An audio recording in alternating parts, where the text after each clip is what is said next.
Welcome to Kyle Wood Creations. This is my studio and I am Kyle Wood, sketching a little bit on my surrealistic landscape. This is just one of them that I'm working on currently. I've got about 6 sketches of some landscapes that I want to create. This one kind of came out of nowhere. I was looking at the blank canvas. I was gonna transfer one of the sketches, and then I started to see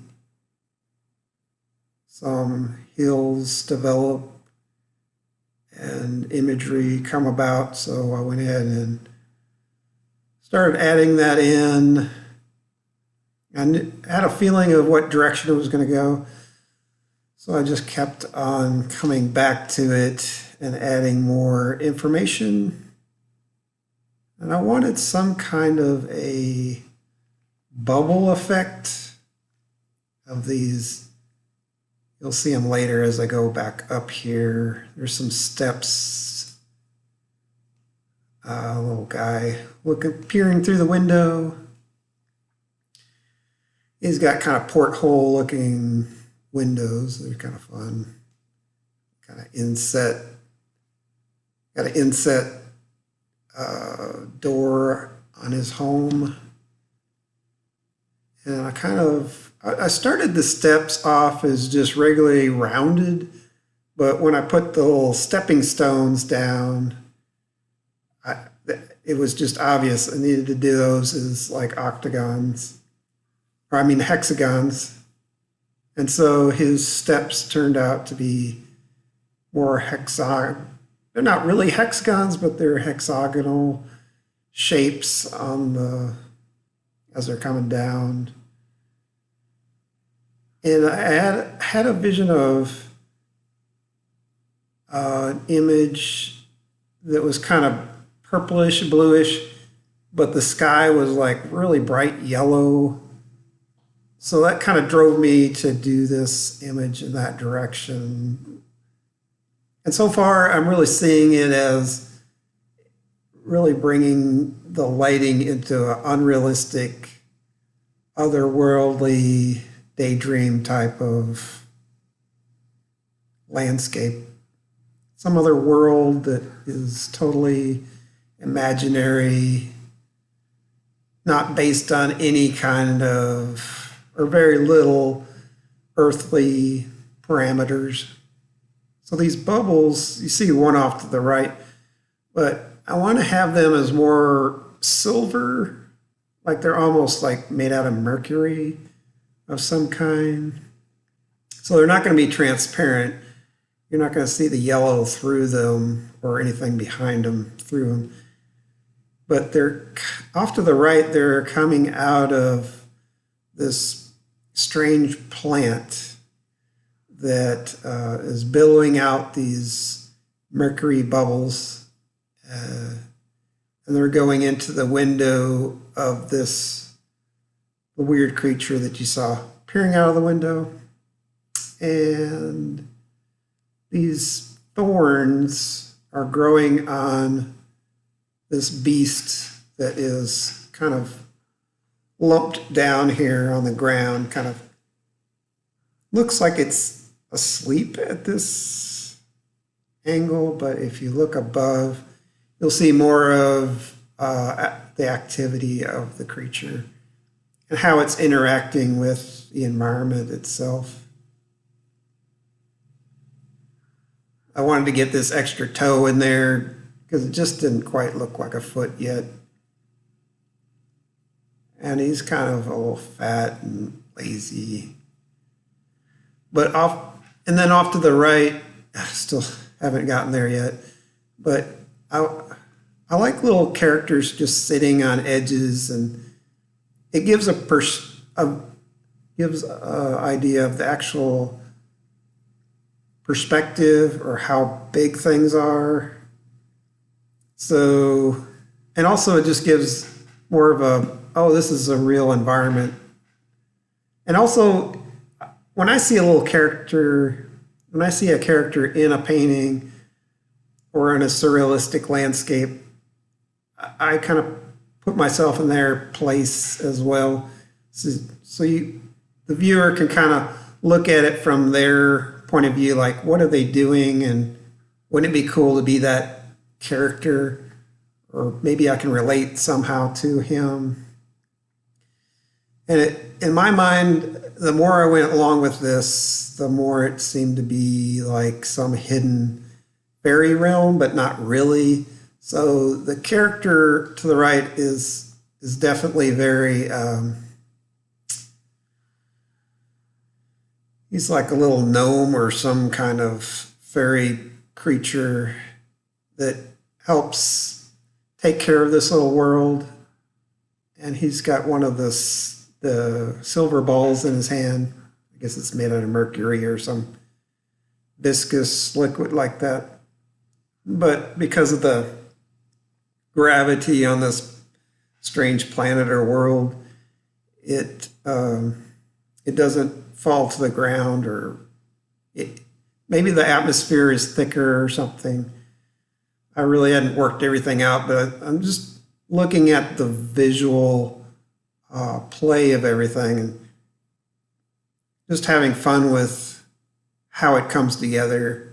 I find that every one of these environments talks back to me. Like once I start building it, it like says, I need this, I need that. No, this needs to go this direction, that needs to go that direction.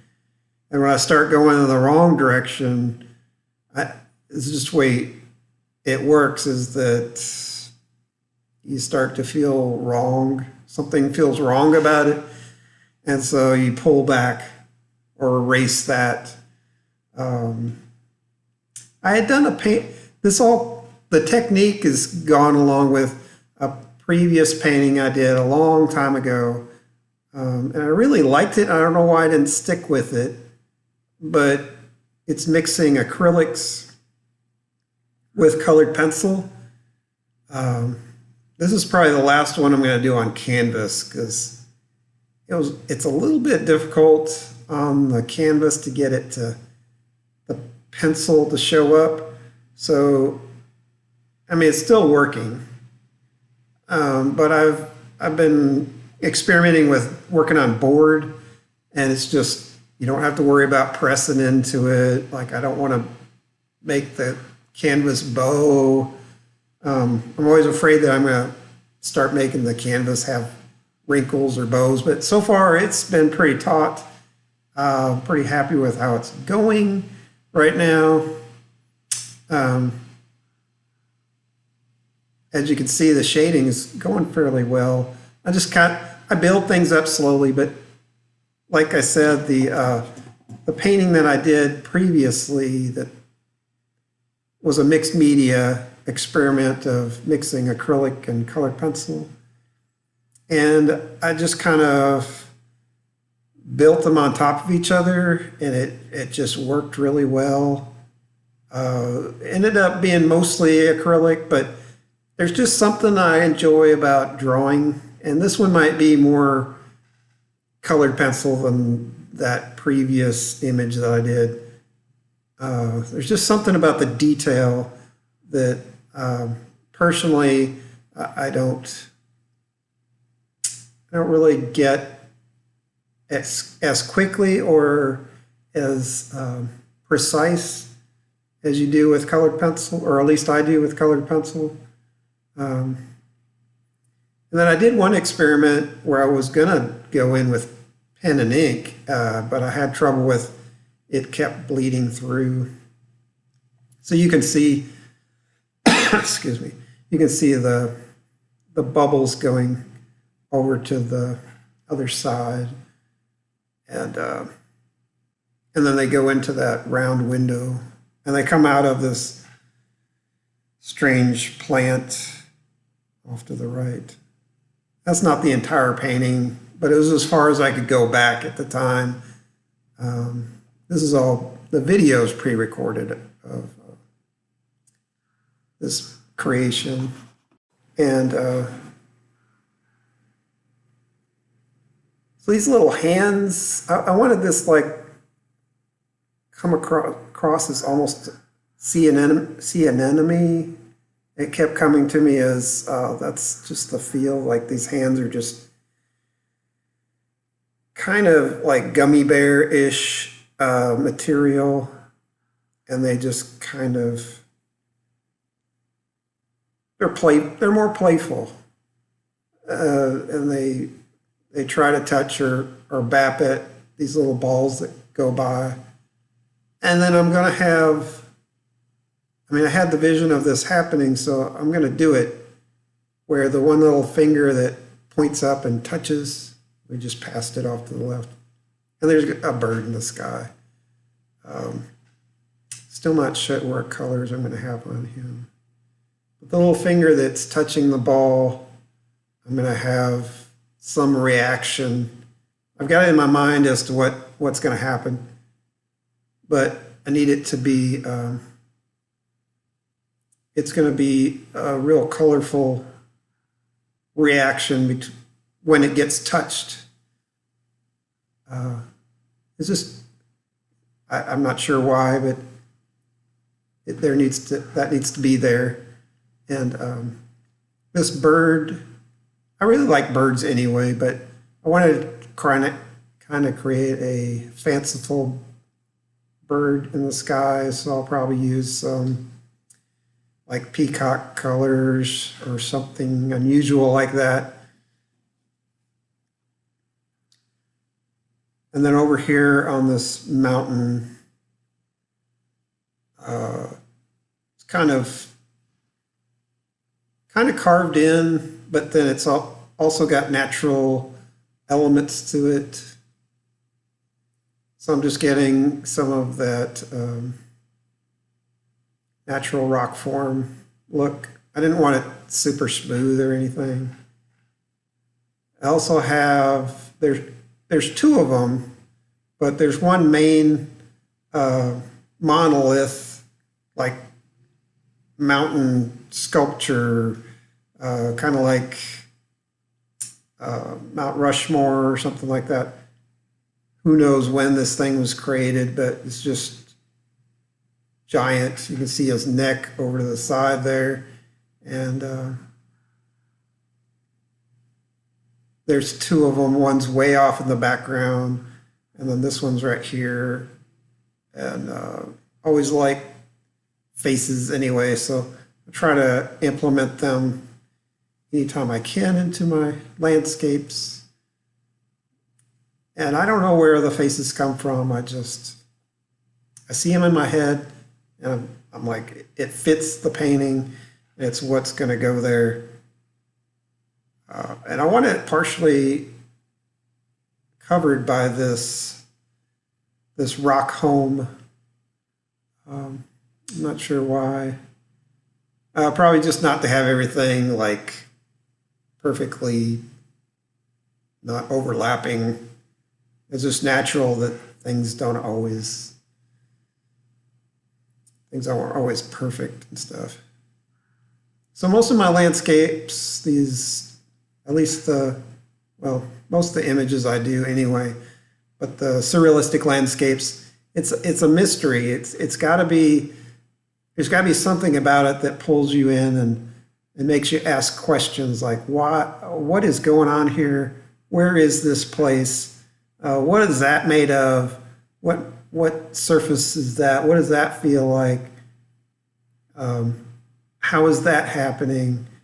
I like those kind of questions because it's so childish, and it brings people back to that exploration time of being a kid and going out into nature and just finding things and digging in the dirt and exploring and finding new bugs and creatures that are out there. It's just something that you should be able to look at different times and see something different. And there should be a story going on, at least in my mind. There's always like some underlying story. It may take a while. You may never figure it out. I may never figure it out, but it's, to me, I like to have, it's not just a landscape and you're like, oh, that's pretty. And there's nothing wrong with that. It's just the way my brain works. My mind works is that stories are important. And everything has a story. And when you explore a place that has a deep story to it, it's just so fascinating. You feel like, wow, I'm here. Where is this place? And wouldn't it be cool with these surrealistic landscapes to imagine that, what if I just woke up one day and I was in this weird world?